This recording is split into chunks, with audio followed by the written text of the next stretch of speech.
Hello. Hey, how's it going, Bart? Good. Okay, this is the Poker 2 app.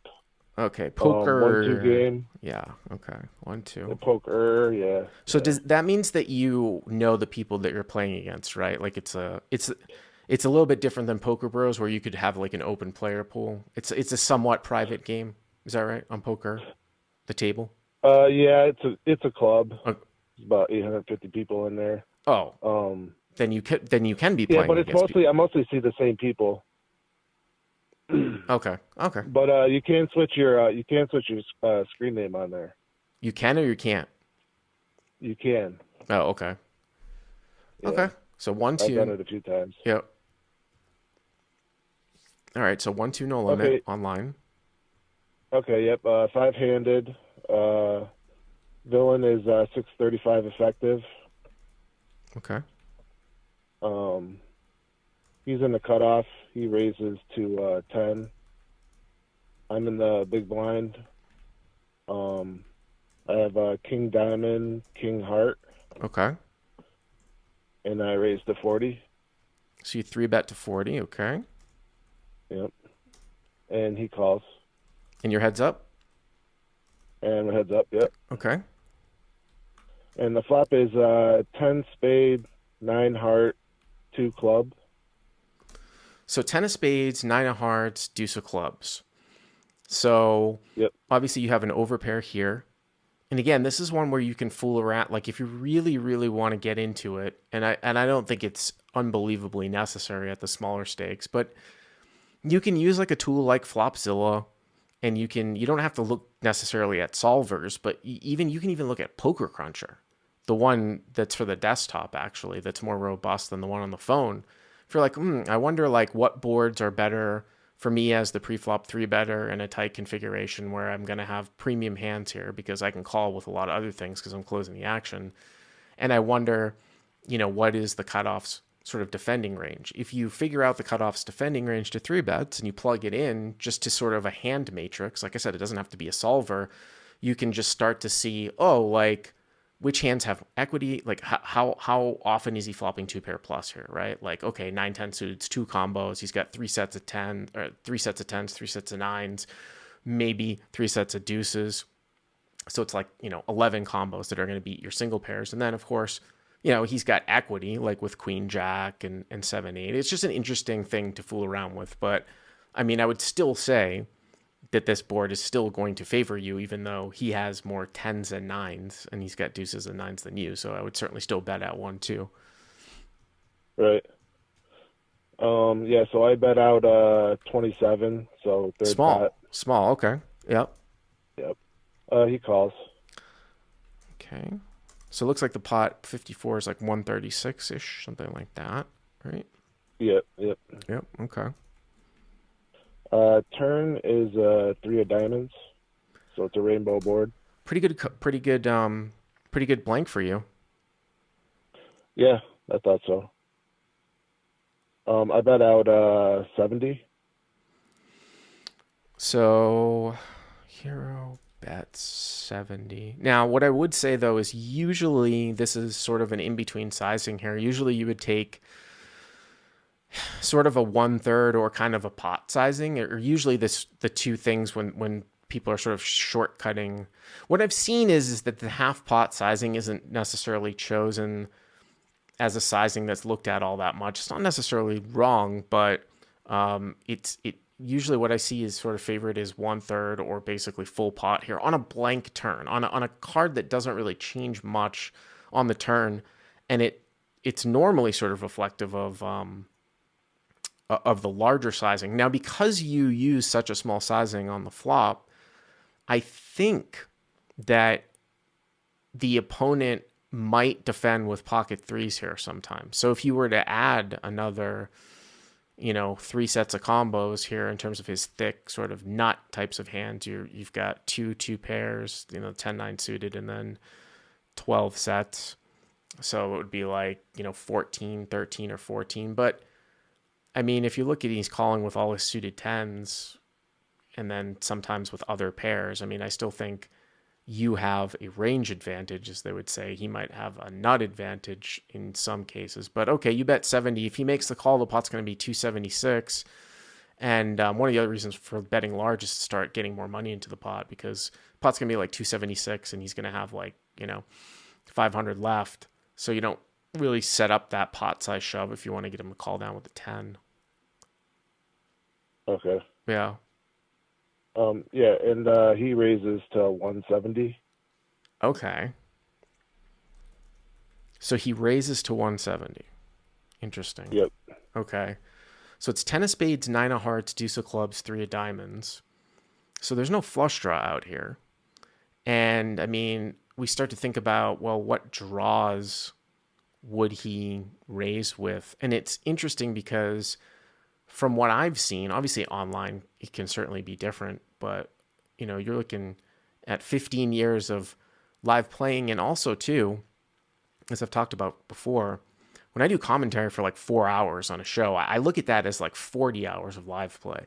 And people are like, what do you mean 40 hours? I'm like, because I can see every single hand. How often do you get to see the non-shown down hands in live play? The reason why I bring that up is because, I've done thousands of hours of commentary.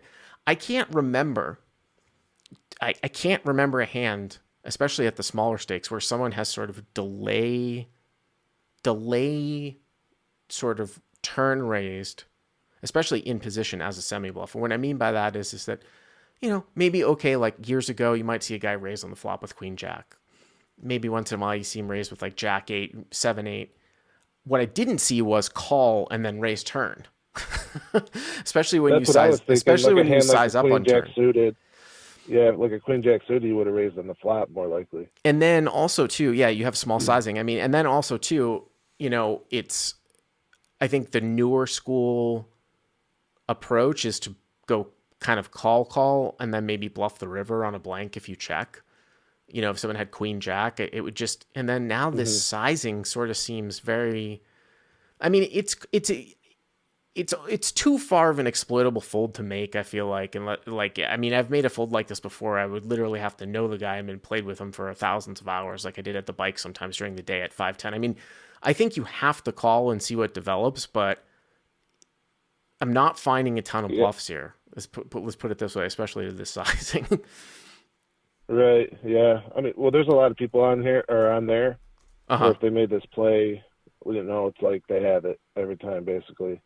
But this player in particular, I've seen him make some moves, some bluffs in the past. So, I decided to continue and call. Yeah. Okay. So you call. So it's 340 plus 136 is 476, and you guys look to have about maybe 400 left in your stack, something like that. That about accurate? I think so. I believe he had. If you're 635 effective, 170. Oh, maybe, yeah, it's 170 plus what, 200? Yeah, I think so. I think it maybe a little bit less, maybe 390, 380, something like that. Yeah. So, all right, let's so go to the river. The river is 4 hearts. 4 hearts. I mean, that doesn't change anything, obviously. Doesn't change nothing. Yeah. And I check. Uh-huh. And he goes all in for 398. Well, I mean, this is one of these ones where you look at this and you say, if your opponent was playing somewhat optimally and had the correct amount of bluffs, this would probably be a call on paper. But the general population plays this spot extremely unbalanced. And especially with that sort of small turn raise, which is like a little 2.5, like little pit, as opposed to like 3, I'm very, very concerned. There's no backdoor here either. So again, this is one of these ones where if you're trying to play like close to optimally, like in an online 1-2 agent app game, I mean, you probably call here. But whether or not, I think you're going to get beat here, whether you're going to be beat here more than, say, 1 out of 3 times, Online, who knows? Because I think one of the things that you can take away from online is that you don't know what's going on with this guy. He could be drunk, he could be tilted. Yeah. You don't have that extra information like you do live. If you're saying, hey, I played this game live at a local card room during the day, not many people make some moves, but it's not so crazy. That's sort of the arena that I would choose to fold this hand. Online, a lot of times it's just it's easier to bluff. Like, they don't have to look at you. There's also, they don't have the shame if they're caught too. So that allows them to pull the trigger. So, maybe you call because it's online. I'm just saying that if you were playing in a live game, this would start to be very, very concerning. What did you do? I ended up calling. Uh-huh. I took the whole time and everything. And he shows King Queen offsuit. Wow. King Queen offsuit. Yeah. See, that's what I'm talking about. See, you wouldn't want to make a crazy fold like that and be wrong, right? Right. Yeah. I mean, I think this is just kind of, I knew this player a little bit, so I thought he was capable, of making that turn play. So, yeah, that's I made the crying call. That's really interesting to take King Queen and raise it on the turn, and he's trying to make it look value-y too. Yeah, I mean, like I said, you have to sort of. I mean, I think that's one of the things that when you start a session, one of the things that probably hasn't been talked about all that much in training is you have to sort of ask yourself, okay, how far away am I going to, like, whatever situation I'm playing in, does that situation lend itself to deviating from sort of the mean in a very large exploitable way? Most of the time at low stakes live poker, the answer is yes. But if you're playing online, like I said, where it's easy to bluff, maybe you're like, wait a minute, I'm playing online here. It's easy for me to bluff. I'm going to do this. I mean, different situations. Same thing too live is, if a guy's tilting and he might be prone to bluffing because he's trying to win it back, versus a guy that's up for the session, right? Maybe he's up a ton and he's on lockdown. Would you call a guy who's up a ton that usually puts himself on lockdown after he's up a ton here at the end? No. Right? No. So those are all those different, intangibles. But thanks for the call. Appreciate it.